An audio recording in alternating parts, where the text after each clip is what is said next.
Дараагийн мэдээг танилцуулъя. Панамын сувагтай холбоотой гэрээ байгуулагдсан байна. За Америкийн нэгдсэн улс Панамын хооронд аюулгүй байдлын гэрээ байгуулагдсан. За энэхүү гэрээний хүрээнд Америкийн нэгдсэн улсын цэргүүд Панамд байрлахаар болсон байна. За энэ үйл явдал нь бол тус улсын тусгаар тогтнол бүрэн эрхт байдалд халдаж байгаа хэрэг гэсэн ийм мэдээллүүд олон нийтийн сүлжээгээр хөрж байна. За Америкийн батлан хамгаалахын сайд PTX-д Панамын сувгийг хятадын нөлөөс хамгаалах хүчин чармаалтын хүрээнд Америкийн нэгдсэн улс болон Панамын эрх баригчдын хооронд тохиролцоо хийгдэж гэрээ байгуулагдаж за харилцан ойлголцсны санамж бичигт байгуулсныг өнгөрсөн пүрэв гарагт бол батлаж мэдэгдсэн. За Америкийн нэгдсэн улсын батлан хамгаалахын сайдын хувьд Панама улсад 3 өдрийн айлчлал хийсэн. За энэ айлчлалынхаа үеэр ийм тохиролцоонд хүрсэн байна. За Панамын сувгийн удирдах газар гэсэн байгууллагатай гэрээ байгуулсан. За энэ гэрээний хүрээнд Америкийн байлдааны хөлөг онгоцууд болон за түүнийг туслах үүрэгтэй хөлөг онгоцууд Номхон далай, Атлантын далайтай холбосон дэлхийн хамгийн том худалдааны сувгуудын нэг болох Панамын сувгаар хамгийн түрүүнд чөлөөтэй нэвтрэх боломжтой болж байгааг бол энэхүү гэрээгээр тусгасан байна. За дээр нь Панамын олон нийтийн аюулгүй байдлын яамтай гэрээ байгуулсан. За энэхүү гэрээний хүрээнд хуучин Америкийн нэгдсэн улсын ашиглаж байсан цэргийн баазууд болох Порт Шерман, Родман тэнгисийн бааз, Ховард агаарын цэргийн баазыг бол ашиглахаар болсон байна. За энэхүү баазд Америкийн цэргүүдийг байрлуулна гэдгийг батлан хамгаалахын сайд нь мэдэгдэж байгаа. За харин Панамын засгийн газар бол эдгээр баазууд нь цэргийн баазууд биш. За энэ хилцээр бол төр зургийн ийм шинжтэй гэж үзэж байгаа боловч Америкийн нэгдсэн улс тус улсад цэргийн оролцоогоо сэргээсэн хэрэг нь бол энэ удаагийн гэрээ хилцээ болж байна гэж үзэж байна. За пүрэв гарагт Америкийн нэгдсэн улсын цэргийн албан хаагчдыг Панам руу илгээж байгааг ерөнхийлөгч Дональд Трамп баталсан. За бид Панам руу олон цэргээ шилжүүлсэн гэж сэтгүүлчид мэдэгдэж байгаа. За Панамын сүрэг хүчний улс төрчид бол Америкийн нэгдсэн улсын энэхүү явуулж байгаа үйл ажиллагааг бол өнгөлн далдсан эзлэн түрэмгийлэх үйл ажиллагаа гэж буруутгаж байна. За дээр нь сүрэг хүчний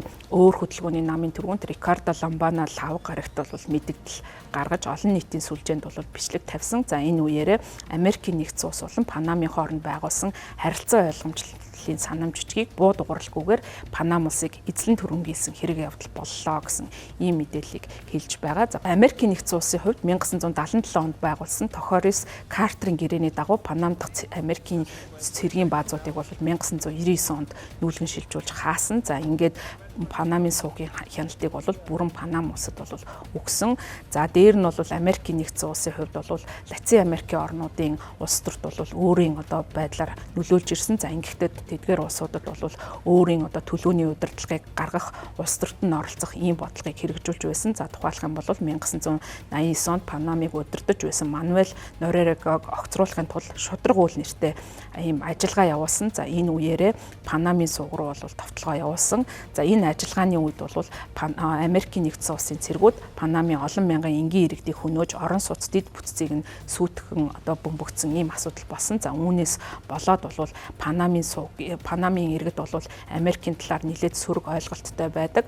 За ялангуяа Америкийн нэгдсэн улсын ерөнхийлөгч Дональд Трамп Панамын сувгийг буцаан авах тухай мэдээлэл гарсан.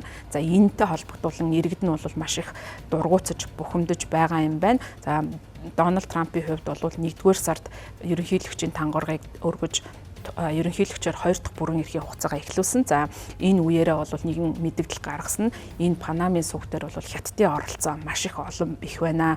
За үүнийг бол бууруулах ёстой. За 99 он хүртэл санхүүжүүлж байрж хяналтандаа байлгаж байсан энэ стратегийн усан замын чухал сувгийг бол бид буцаах өөртөө авах ёстой гэсэн ийм амлалтыг гаргасан. За энэ амлалтаа бол энэхүү бодитоор хэрэгжүүлж тухайн аюулгүй байдлын гэрээг байгуулж байгаа юм байна. За Панамын сувг бол Америкийн худалдаа хэрэглэлтийн бол их чухал үүрэгтэй. Тухайлх юм бол Америкийн чингэлэг тээврийн 40 орчим хувийг бол энэ сувгаар дамжин өнгөрдөг юм байна. За дэлхийн худалдааны 5% бол энэ сувгаар бас дамжин өнгөрдөг юм байна. За хуулиар бол Панам улс тус сувгийг өөрөө ажилуулж бүх оронд бол ашиглах тэгш боломжийг олгох ийм үүрэгтэй байдаг юм байна. За гэвч бол энэ бомтын үйл ажиллагаа энэ сувгийн үйл ажиллагааг бол Хонконг төвтэй компани бол олон жилийн туршид ажиллуулж байсан. За харин цагаан ордны зүгээс бол шахалт үзүүлсний улмаас Панам улс Хонконг төвтэй Панамын Ports компанийг бол гэрээгээр хүрлээс үүргээ биелүүлээгүй гэж буруутгаж тус компанийг эх орноос гарахыг